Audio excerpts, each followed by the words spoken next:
শ্ৰী শ্ৰী হৰি মন্দিৰেই এতিয়া চিনাকি হৈ পৰিছে নলবাৰীৰ এজন যুৱকৰ। হৰি মন্দিৰক সেৱা কৰি ভাল পোৱা এগৰাকী সংস্কৃতিবান যুৱক। নলবাৰী হৰি মন্দিৰত অধিক সময় দি ভাল পায় যুৱকজনে। হৰি মন্দিৰৰ পৰম সেৱক যুৱকজনৰ আছে আৰু ভালেমান চিনাকি।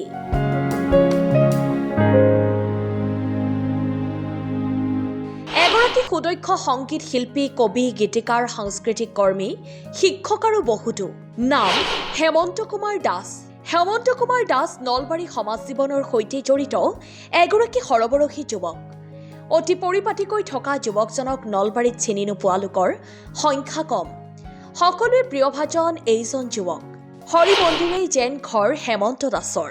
উত্তৰ পূব ভাৰতৰ সৰ্ববৃহৎ ধৰ্মীয় অনুষ্ঠান শ্ৰী শ্ৰী হৰি মন্দিৰ নলবাৰীৰ এগৰাকী স্বেচ্ছাসেৱক হিচাপে 1999 চনৰ আগৰে পৰা তাত লাগি আছো। সৰুৰে পৰাই নলবাৰী ৰাসৰ সৈতে জড়িত হোৱাৰ মনত হেঁপাহ আছিল যুৱকজনৰ। অৱশেষত সেই সুযোগ আহিল। সেয়া 1999 চনৰ কথা। তেতিয়া হেমন্ত কুমাৰ দাস নলবাৰী আঞ্চলিক ছাত্ৰ সন্থাৰ উপসভাপতি। সেই সূত্ৰে নলবাৰী ৰাস মহোৎসৱৰ স্বেচ্ছাসেৱক হৈছিল হেমন্ত দাস। এটা ছাত্ৰ সংগঠনত যেতিয়া কাম কৰি আছিলোঁ, এই ছাত্ৰ সংগঠনৰ উপসভাপতিৰ দায়িত্বত আছিলোঁ। তেতিয়াৰ পৰা আচলতে শ্ৰী শ্ৰী হৰি মন্দিৰৰ লগত এটা সম্পৃক্ত হ'বলৈ পাইছিলোঁ, সংযোগ এটা ঘটিছিল মোৰ। তেতিয়াই মই শ্ৰীমন্ত শংকৰদেৱ থিয়েটাৰত মই স্বেচ্ছাসেৱক আছিলোঁ। তাৰ পৰৱৰ্তী সময়ত সাংস্কৃতিক বিভাগৰ অন্যান্য বিভাগৰ আহ্বায়ক বা সম্পাদক হিচাপে দায়িত্ব মোক অৰ্পণ কৰা হৈছিল আৰু নিষ্ঠাৰে সততাৰে সেইখিনি কৰিছিলোঁ।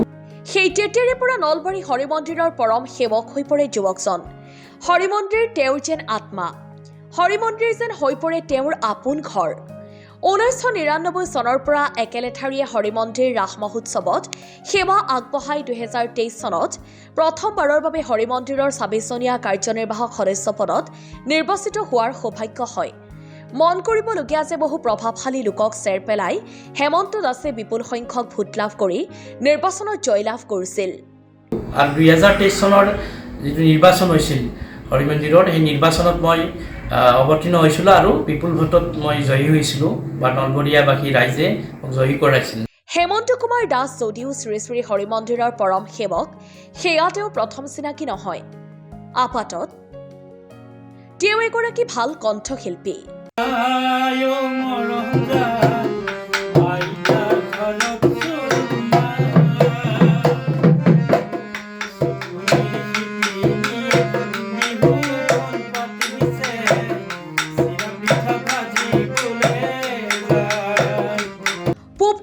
অঞ্চলৰ ক্ষুদ্ৰ চেনিকুচি গাঁৱৰ মাজৰ চুবুৰীৰ কৃতি শিক্ষক প্ৰয়াত উমেশ চন্দ্ৰ দাস আৰু ক্ষীৰদা দাসৰ তৃতীয় পুত্ৰ হেমন্ত দাসে সৰুৰে পৰাই সংগীত চৰ্চাৰ সৈতে জড়িত।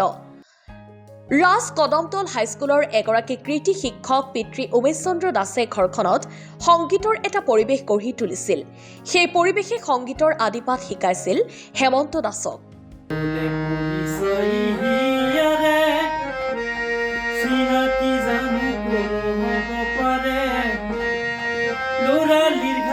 ঘাটে উমলি থাকোতেই অচিনা পাঞ্চই লাগিলে ঘাটতে মোৰ অজানিতে দোলনি দিয়ে নুবুজাকে মহনতে মোৰ তাতে দৌমনি কোলে আহি খেয়া ইয়া দিয়া। পূব নলবাৰীৰ গন্ধিয়াতোলা প্ৰাথমিক বিদ্যালয়, সন্থা এম.ই. স্কুলত প্ৰাথমিক পৰ্যায়ৰ শিক্ষা সমাপ্ত কৰি নলবাৰী চহৰৰ দেৱীৰাম পাঠশালা হাইস্কুলত নামভৰ্তি কৰে। চহৰ কেন্দ্ৰিক আৰু সামাজিক হোৱাৰ পৰিৱেশ তেতিয়াৰ পৰাই আৰম্ভ হৈছিল। নলবাৰী মহাবিদ্যালয়ৰ পৰা স্নাতক আৰু গুৱাহাটী বিশ্ববিদ্যালয়ৰ পৰা অসমীয়া বিষয়ত স্নাতকোত্তৰ ডিগ্ৰী লাভ কৰা হেমন্ত দাসে গুৱাহাটী বিশ্ববিদ্যালয়ৰ পৰা মিউজিকতো এম ডিগ্ৰী গ্ৰহণ কৰে। নলবাৰী মহাবিদ্যালয়ত পঢ়ি থকা সময়ত গুৱাহাটী বিশ্ববিদ্যালয়ৰ যুৱ মহোৎসৱত অংশগ্ৰহণ কৰি বৰগীত আৰু জ্যোতি সংগীতত পুৰস্কাৰ লাভ কৰিছিল হেমন্ত দাসে। মই নলবাৰী জিলাৰ পূব নলবাৰী অঞ্চলৰ ক্ষুদ্ৰ চেনিকুচি গাঁৱৰ বাসিন্দা। মোৰ প্ৰাথমিক শিক্ষা গন্ধিয়াতলা প্ৰাথমিক বিদ্যালয় ক্ষুদ্ৰ চেনিকুচিত আৰম্ভ হৈছিল। তাৰপিছত সন্ধাইমী স্কুলত এম.ই. শাখাৰ পাঠদান কৰিলোঁ। পৰৱৰ্তী সময়ত দেৱীৰাম পাঠশালা উচ্চতৰ মাধ্যমিক বিদ্যালয় হাইস্কুলীয়া শিক্ষা আৰু নলবাৰী মহাবিদ্যালয়ৰ পৰা কলেজীয়া শিক্ষা লাভ কৰিলোঁ। পৰৱৰ্তী সময়ত গুৱাহাটী বিশ্ববিদ্যালয়ৰ পৰা অসমীয়া বিভাগত অধ্যয়ন কৰি স্নাতকোত্তৰ ডিগ্ৰী লাভ কৰিলোঁ।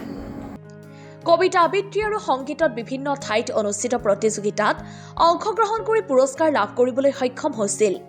উচ্চতৰ মাধ্যমিকত পঢ়ি থকা সময়ৰে পৰা বিভিন্ন মঞ্চত গীত পৰিৱেশন কৰিবলৈ আৰম্ভ কৰিছিল প্ৰতিভাৱান শিল্পীগৰাকীয়ে। 1999 চনত নলবাৰী গৰ্ডনত প্ৰথমবাৰৰ বাবে ইলেক্ট্ৰনিক মিউজিক লৈ গীত পৰিৱেশন কৰি শ্ৰোতা দৰ্শকৰ প্ৰশংসা বুটলিবলৈ সক্ষম হৈ উৎসাহিত হৈ পৰিছিল। শৈশৱৰ পৰাই কবিতা আবৃত্তি আৰু সংগীতত বিশেষভাৱে মই বিভিন্ন প্ৰতিযোগিতাত অংশগ্ৰহণ কৰিছিলোঁ গোটেই অসমতে। আৰু পৰৱৰ্তী সময়ত মই সংগীতত বিশেষভাৱে বিভিন্ন প্ৰতিযোগিতাত অংশগ্ৰহণ কৰি বিভিন্ন ঠাইত পুৰস্কাৰ বুটলিবলৈ সক্ষম হৈছিলোঁ। কলেজ জীৱনতো পুৰস্কাৰ বুটলিবলৈ সক্ষম হৈছিলোঁ। গুৱাহাটী বিশ্ববিদ্যালয়ৰ যুৱ মহোৎসৱতো মই পুৰস্কাৰ পাবলৈ সক্ষম হৈছিলোঁ। মই প্ৰথম ইলেক্ট্ৰিক বাদ্যত বিশেষভাৱে গৰ্ডন ফিল্ডত 1999 চনত গীত পৰিৱেশন কৰিছিলোঁ। নলবাৰীৰ অতি বিশিষ্ট ব্যক্তিসকলে বিশেষকৈ সংগীত শিল্পীসকলে মোৰ লগত বাদ্য সংগত কৰিছিল। গুৱাহাটী আকাশবাণী কেন্দ্ৰ আৰু গুৱাহাটী দূৰদৰ্শন কেন্দ্ৰত ভালেমান গীত পৰিৱেশন কৰা হেমন্ত দাসে নিজৰ কথা আৰু সুৰেৰে উপাসনা নামৰ ভক্তিমূলক গীতৰ এটা অডিঅ' কেছেট উলিয়াইছিল। প্ৰথিত জহা কণ্ঠশিল্পী চান্তা উজিৰেও কেছেটখনৰ এটা গীতত কণ্ঠদান কৰিছিল। মোৰ কণ্ঠত এখন উপাসনা নামৰ এখন কেছেট উলিওৱা হৈছিল 2007 চনত। আৰু তাত মোৰ লগতে সহযোগী কণ্ঠশিল্পী হিচাপে আছিল শান্তা উজিৰ বাইদেউ। মই ৰেডিঅ'ৰ যুৱবাণীত গান গাইছিলোঁ আগতে, আৰু পৰৱৰ্তী সময়ত টিভিৰো PB চেয়ানী আৰু DD-ত কেইবাটাও গীত পৰিৱেশন কৰিছিলোঁ। ভালেমান অনুষ্ঠান প্ৰতিষ্ঠানক লৈ থিম ছং ৰচনা কৰিছে হেমন্ত দাসে। ইয়াৰে ভিতৰত অন্যতম অসম শিশু মহোৎসৱ, পিটকোচ, স্বৰ্গম নলবাৰী আদি। মই বহু অনুষ্ঠানৰ থিম ছঙো ৰচনা কৰিছোঁ। অসম শিশু মহোৎসৱ, পায়নিয়াৰ, স্বৰ্গম, আপোনাৰ চিলাৰৰ ওপৰত বিশেষকৈ এটা গীত মই প্ৰস্তুত কৰিছোঁ। লগে লগে বিভিন্ন অনুষ্ঠানে মোক আহ্বান জনাই মই সেই অনুষ্ঠানৰ বিষয়ে পঢ়ি কৃষ্ণগুৰু আধ্যাত্মিক বিশ্ববিদ্যালয়ৰ ওপৰত মই গীত এটা ৰচনা কৰিছোঁ। মহাপুৰুষ শ্ৰীমন্ত শংকৰদেৱৰ ওপৰত প্ৰশস্তিমূলক আৰু ৰাস মহোৎসৱ কেন্দ্ৰিক গীত ৰচনা কৰি তাত নিজেই কণ্ঠদান কৰি যুৱশিল্পী প্ৰশংসিত হৈছে হেমন্ত দাস। সংগীতৰ ক্ষেত্ৰখনত একাণপতীয়াকৈ জড়িত থকাৰ সূত্ৰে ভালেসংখ্যক স্বনামধন্য শিল্পীৰ সংস্পৰ্শলৈ আহিছিল হেমন্ত দাস। সংগীতৰ সমানে সাহিত্য চৰ্চাতো জড়িত সৃষ্টিশীল মনৰ যুৱক হেমন্ত দাস। মূলতঃ কাব্যৰ চৰ্চা কৰি ভাল পোৱা হেমন্ত দাসৰ প্ৰায় শতাধিক কবিতা আৰু ভালেসংখ্যক প্ৰবন্ধ অসমৰ বিভিন্ন কাকত আলোচনীত প্ৰকাশ পাইছে। কেইবাখনো স্মৃতিগ্ৰন্থ সম্পাদনা কৰা যুৱ লেখক দাস অধুনালুপ্ত প্ৰতিশ্ৰুতি নামৰ এখন আলোচনীৰ সহকাৰী সম্পাদক পদত আছিল। যুৱ শিল্পী হেমন্ত দাস সংগীতৰ এগৰাকী ভাল প্ৰশিক্ষকো। স্বৰ্গম নামৰ এখন সংগীত স্কুল প্ৰতিষ্ঠা কৰাৰ লগতে স্বৰ্গমৰ উদ্যোগত 2012 চনৰ পৰা লোকসংগীত, পুৰণি আধুনিক গীত, সুধাকণ্ঠ ভূপেন হাজৰিকাৰ গীতৰ কৰ্মশালা অনুষ্ঠিত কৰি আহিছে। তাৰ উপৰিও স্বৰ্গম আৰু চিলাৰায় সাংস্কৃতিক কেন্দ্ৰৰ লগত জড়িত হেমন্ত দাসে শাস্ত্ৰীয় সংগীত আৰু আধুনিক গীতৰ প্ৰশিক্ষণ শিবিৰ অনুষ্ঠিত কৰি নতুন প্ৰজন্মৰ মাজত ইয়াৰ চৰ্চা চলাই আছে। মই 2012 চনৰ পৰাই সংগীতৰ কৰ্মশালা আয়োজন কৰি আছোঁ। 2012 চনত মই ডক্টৰ ভূপেন হাজৰিকাৰ প্ৰথম মৃত্যুবাৰ্ষিকীত 4দিনীয়া কাৰ্যসূচীৰ কৰ্মশালা আয়োজন কৰিছিলোঁ তেখেতৰ গীতৰ।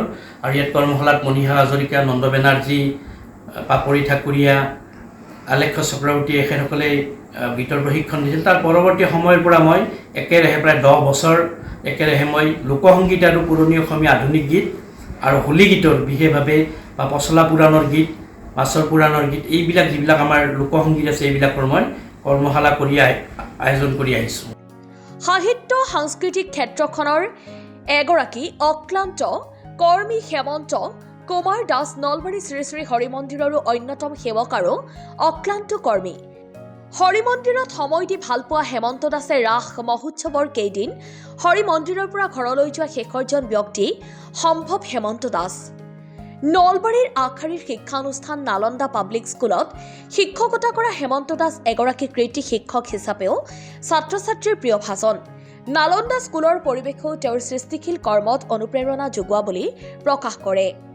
মই 2010 চনৰ পৰা নলবাৰীৰ এখন আগশাৰীৰ অগ্ৰণী শিক্ষানুষ্ঠান নালন্দা পাব্লিক স্কুলত শিক্ষকতা কৰি আছোঁ।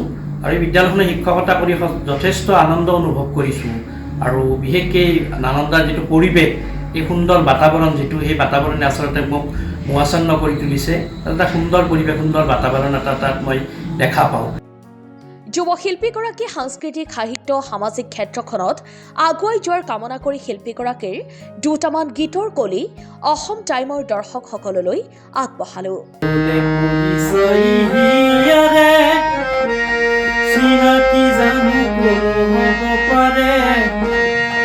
ল'ৰালিৰ ঘাটে ঘাটে উমলি থাকোঁতেই অচিনা পাঞ্চই লাগিলে ঘাটতে মোৰ অজানিতে দোলনি দিয়ে নুবুজাকে মহনতে মোৰ তাতে দৌমনি কোলে আহি খেয়া হিয়া দিয়া নিয়া উৰি গুচি যায় কি জানো পায় হেৰুৱাই মন উৰি গুচি যায় কি জানো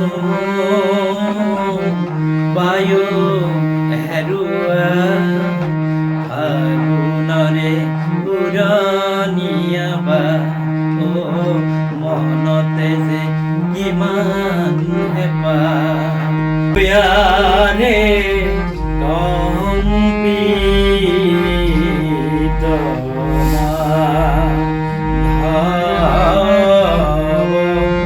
নয়ন জুৰাই ওয়াৰে কম্পিত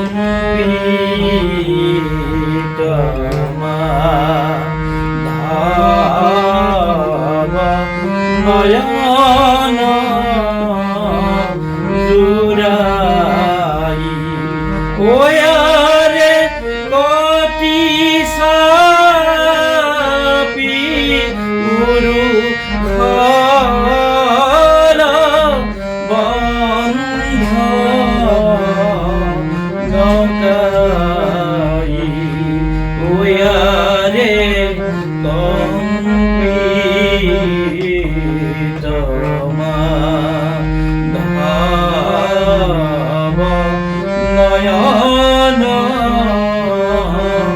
জুৰাই ওয়াৰে আৰা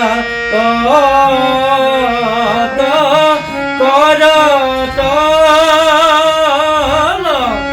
মাঝি কালো ৰে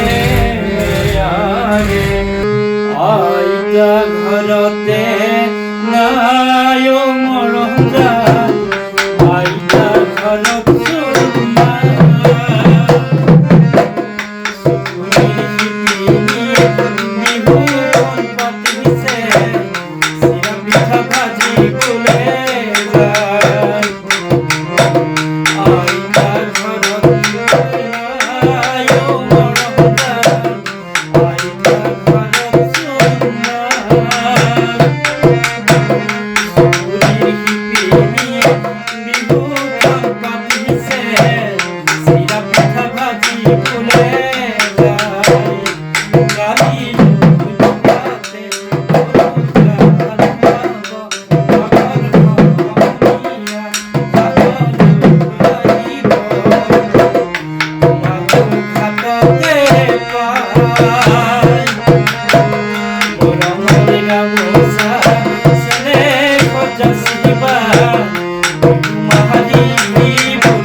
ঘৰত আনন্দ আৰু সম্পৰ্কৰ চমক বজাই ৰাখিবলৈ জৰুৰী হৈছে সকলো আনন্দময় মুহূৰ্তত মৰমৰ উপহাৰ দিয়াটো। সেইবাবে মধুশ্ৰী জুৱেলাৰ্ছে আনিছে সকলো ৰঙীন ক্ষণৰ বাবে বিশেষ গহনা। হীৰাৰে হওক, সোণৰে হওক বা ৰূপৰে হওক শ্ৰেষ্ঠ ডিজাইনছ আৰু হলমাৰ্কযুক্ত গহনাই ৰাখে সম্পৰ্কক নিখুঁত। তেনেহ'লে আজিয়ে আনক আনন্দ মধুশ্ৰী জুৱেলাৰ্ছৰ সৈতে। যোগাযোগ কৰক 7002800341 নাইবা ভিজিট কৰক LNB ৰোড নলবাৰী অসম।